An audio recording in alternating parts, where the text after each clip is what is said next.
قبل ما نبدأ في أي حاجة كده خلونا الأول نسمع المكالمة المرعبة دي. What's the problem there? The chip killed my friend. What's the problem with your friend? I need to know. The police up with a gun. With a gun. He ripped her face off. He ripped her face off? He tried to attack me. Please, Okay, hurry. I need you to calm down a little bit. They're on the way. Please, hurry up. He's killing my girlfriend. 241 on the way, but I need you to give me more information. Who's doing this? With guns. Who has the guns? Now bring the guns. You gotta kill this chimp. Chimp. What's the problem there? Hurry up. What is the problem? He's killing my friend. Who's killing your friend? Chimp, my chimpanzee. She's dead. She's dead. Why are you saying that she's dead? She's dead. He ripped her apart. He ripped what apart? Her face? Everything. أنا قلت إني مش هنوه بعد كده لأن أي حلقة في السلسلة المرعبة دي هيكون فيها مشاهد صعيبة بالزاف، لكن معلش في الحلقة دي أنا بنوه وبحذر لأن فيها صور مش صعبة، لأ دي بشعة بجد، زي دي على سبيل المثال وكأننا في فيلم رعب بس بحقه حقيقي. شمبانزي ذكي جدا لدرجة تخوف، يعني بيقدر يكوي هدومه ويلبسها لوحده. ايه ده؟ وبيسوق العربيات الصغيرة والكبيرة، وبيصب الشاي وبيلعب الجولف، ومش كده وبس، بوشكاش محفوظ بيضحي النهارده، ده بيشرب سجاير وبيسكر كمان.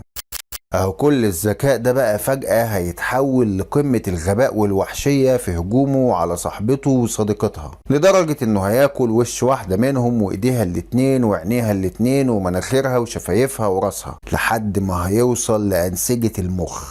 شمبانزي هيتضرب بالمجرفة وبعدها هياخد سكينة في قلب ظهره وهيكمل تقطيع في الست عادي جدا ولا كأن في حاجة حصلت، ولما الشرطة تيجي للمكان هيطلع يجري وراهم ويكسر العربيات بتاعتهم على دماغهم، ولما ضربوه بالنار من المسافة 0 تقريبا 4 طلقات في صدره هيفضل عايش وماشي على رجليه. لا ده احنا يلا بينا بقى ومن غير رغي كتير ندخل في المعمعة على طول ونتعرف على الدقائق المرعبة من الهجوم الوحشي اللي اتعرضت له تشارلا ناش على ايد الشمبانزي ترافيس السكري. بس زي ما احنا متعودين صديق الانسان قبل الكلام واجب السلام. السلام عليكم ورحمة الله وبركاته. فيديو جديد من اوعى الوحوش تبقلشة.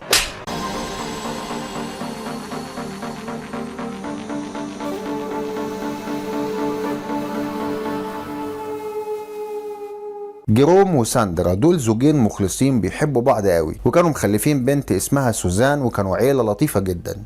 بس سوزان العاقة لما كبرت بقى هربت مع جوزها وسابت ابوها وامها لوحدهم، علشان في يوم وليلة الزوجين الكبار يلاقوا نفسهم في البيت وبطولهم وبوزهم في بوز بعض وحاجة اخر قرف وملل.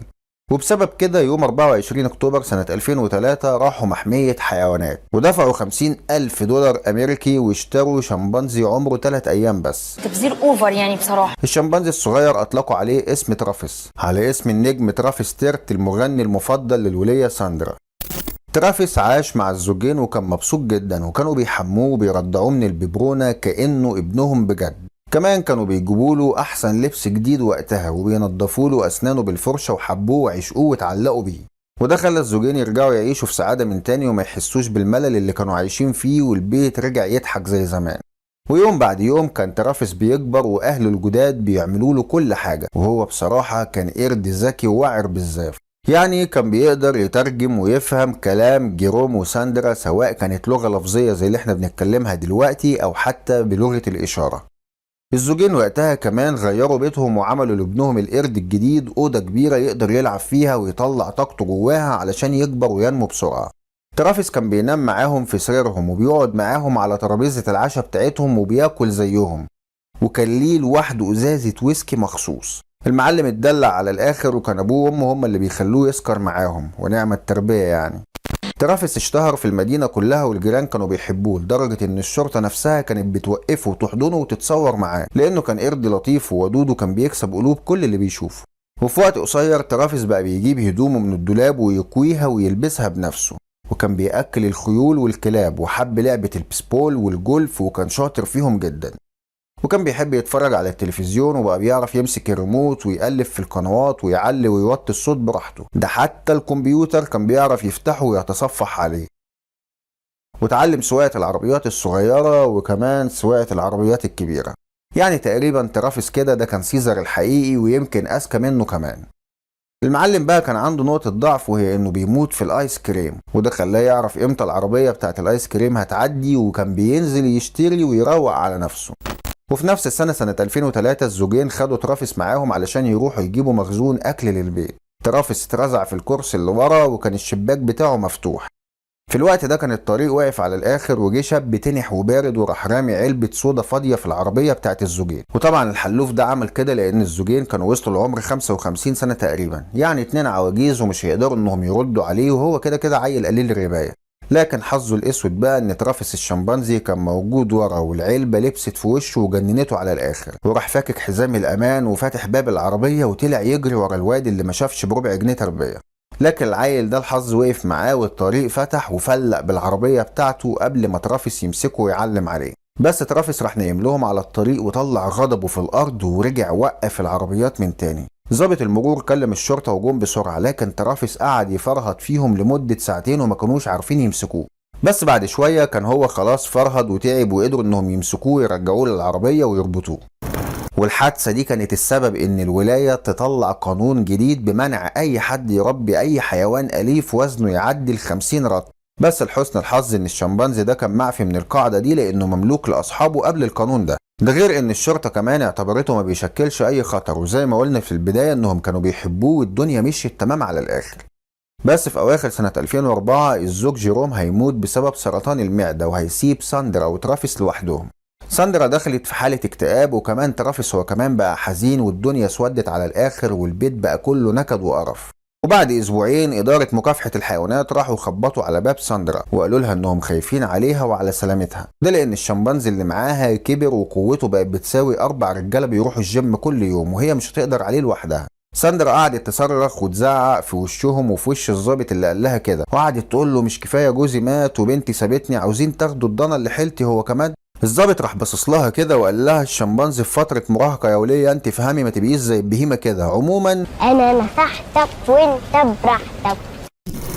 المهم ان في الوقت ده ساندرا من كتر الاكتئاب سابت شركتها وشغلها وفضلت قاعده في البيت على الكنبه، وده انعكس على الشمبانزي نفسه، بقى حزين وما خرجش بره البيت ولا مره واحده وما عملش اي مجهود بدني طول الفتره دي، وده اللي هيخليه في ال5 سنين الجايين يتخن بسرعه وهيعاني من السمنه المفرطه وهيوصل وزنه ل 240 رطل، ووشه اللامع الجميل هيتحول للاسود المنيل ب60 نيله، وشعره هيقع وهيبقى عنده كرش ولغد وجناب وترهلات، لدرجه ان لا مؤاخذه صدره هيدلدل لتحت زي البتاعه بتاعت اللانشون دي.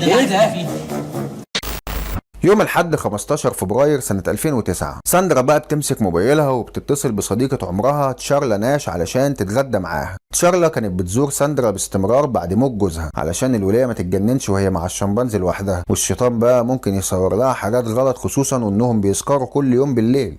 وترافيس نفسه كان عارف تشارلا وبيشوفها على طول ومتعود على وجودها. المهم بقى ان ساندرا وتشارلا اتغدوا في البيت مع بعض، وبعدها نزلوا للكوافير علشان يعملوا مانيكير وباديكير ويصففوا شعرهم، وسابوا ترافيس لوحده في البيت. وبعد كده طلعوا اتعشوا بره وسكروا برضه كالعاده، وطلعوا الكازينو علشان يلعبوا قمار. ما اصل اللي هيحصل فيهم كمان شويه ده مش من فراغ يعني، ما هو من القرف ده. المهم ان ساندرا روحت بيتها بعد ما سابت تشارلا، واول ما دخلت للبيت حست بحاجه غريبه جدا. ساندرا لقت الشمبانزي ما كانش مهتم بيها ولا حتى بالايس كريم اللي بيموت فيه، ولا كمان فاتح الكمبيوتر ولا التلفزيون، ودي حاجه ما حصلتش قبل كده. ساندرا بقى وقتها راحت عامله حركه اقل حاجه تتقال عنها انها غبيه لما حطت للقرد دواء او عقار اسمه زاناكس في الميه، لانها افتكرت ان الشمبانزي ابنها مكتئب، والمصيبه ان العقار ده ليه اضرار سلبيه كتير زي الاستروكس كده بالظبط. ما تعرفش ساندرا بقى كانت مبلبعه ايه وقتها علشان تتصرف التصرف ده. المهم ان الشمبانزي فعلا اتقلب ونام، وساندرا هي كمان اتخمدت.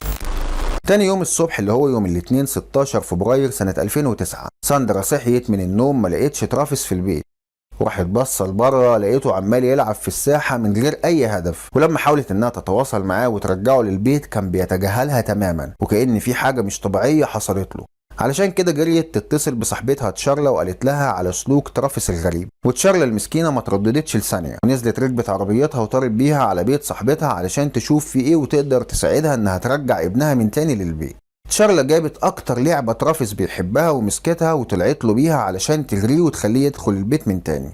بس ترافيس ابن المجنونه بقى اول ما شافها ماسكه لعبتها جري عليها وعينيه كانت بتطق شرار، وراح لا مؤاخذه نطت على تشارلا اللي هو وقع على الارض يعني. ترافيس وقف برجليه على صدرها وراح فاتح بقه الضخم على الاخر وغرس انيابه في وشها وخلاها بقى تصرخ صرخه اتسمعت في الولايه كلها.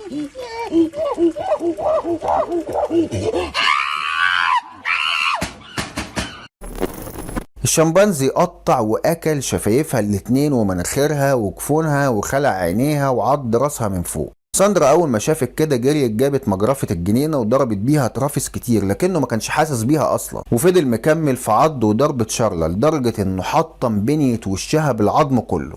ساندرا ما وقفتش وراحت جريت على المطبخ وجابت سكينة كبيرة وطلعت علشان تنقذ صديقة عمرها. ترافيس في الوقت ده كان هايج على تشارلا على الاخر لدرجه انه محسش بساندرا وهي بتقرب منه، وراحت جري عليه بكل طاقتها بقى ورشقت السكينه في ظهر الشمبانزي ورجعت خطوتين لورا.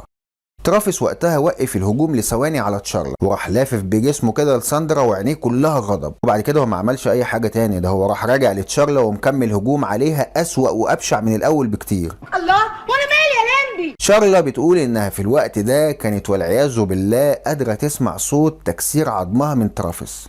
وبعد كده بقى الشمبانزي راح داخل على ايديها الشمال واكلها كلها وحتى اليمين ما سابهاش هي كمان. وكل ما تشارلا بقى كانت بتصرخ فيه وتقول له ستوب ترافيس كان بيتجنن اكتر وبيتشرس عليها اكتر واكتر واكتر. المعلمة ساندرا حست انها هتبقى الضحية الجاية وطلعت تجري على عربيتها وقفلت كل البيبان، وكانت بتتنفض من الخوف وايديها بتترعش وقلبها بيدق في صدرها وخلاص قرب يخرج من ضلوعها. ومسكت موبايلها واتصلت ب 911 وحصل بينها وبين الشرطة المكالمة اللي عرضناها في اول الفيديو. وبعد كام دقيقة كان الضابط فرانك وصل للمكان ولقى ترافيس بيتمشى في الساحة، وكانت شارلا في الوقت ده مغمى عليها وهدومها متقطعة وغرقانة في دمها ومش باين ملامح لوشها. الشمبانزي ابن المجانين في الوقت ده بقى حس بالشرطة وبالعربيات بتاعتهم وده جننه اكتر وطلع علشان يضرب فيهم، ولما لقى كل العربيات قافلة الشبابيك بتاعتها والبيبان راح جايب حاجات من الشارع وقعد يكسر فيهم، وقدر فعلا انه يكسر ازاز العربيه اللي فيها الضابط فرانك. وقبل ما يهجم على السواق كان فرانك طلع مسدسه وضرب ترافيس 4 طلقات في صدره من المسافه 0 جوه شباك العربيه. ترافيس من قوته ما ماتش ووقع بره العربيه وراح قايم وداخل على اوضته ونام على سريره ومات وغار في 60 داهيه. بعدها تشارلا بقى عملت ديشليون عملية جراحية وترقيع وزراعة جلد ووش علشان تقدر تعالج وشها اللي اتاكل، لكنها للأسف مش هتقدر ترجع تشوف من تاني، وايديها الشمال كمان اتقطعت لحتت صغيرة هي و3 صوابع، لكن الايد اليمين بقى كانت اتاكلت كلها تقريبا. التقرير الجنائي لتشريح جثة الشمبانزي قال ان السبب في حالته العدوانية المفرطة دي هي انه تناول جرعة زاناكس، لكن للأمانة برضه في ناس تانية بتقول ان مش ده السبب، وان السبب الحقيقي للهجوم ده كله هو ان تشارلا المسكينة في اليوم ده كانت صبغت لون شعرها في الكوافير. فاكرين لما قلنا انها راحت هي وساندرا وسكروا ولعبوا قمار والكلام ده؟ هو بقى ده اللي خلى ترافيس ما يتعرفش عليها تاني يوم في لحظتها، وكمان لقاها شايلة لعبته المفضلة فاتجنن عليها على الآخر. وبغض النظر عن السبب فترافيس مات وساندرا وتشارلا لسه عايشين، وكمان دلوقتي بقوا بيشاركوا في حملات توعية للحيوانات. وبكده يكون خلص فيديو النهارده من اوعى الوحوش تبقى الاشهر. صديقي الانسان الجميل الحبوب، من وجهة نظرك بقى ايه سبب جنان الشمبانزي ترافيس في اليوم ده؟ اكتب لنا تحت في التعليقات، وان شاء الله استنونا في حلقات جايه اقوى وامتع. السلام عليكم ورحمه الله وبركاته.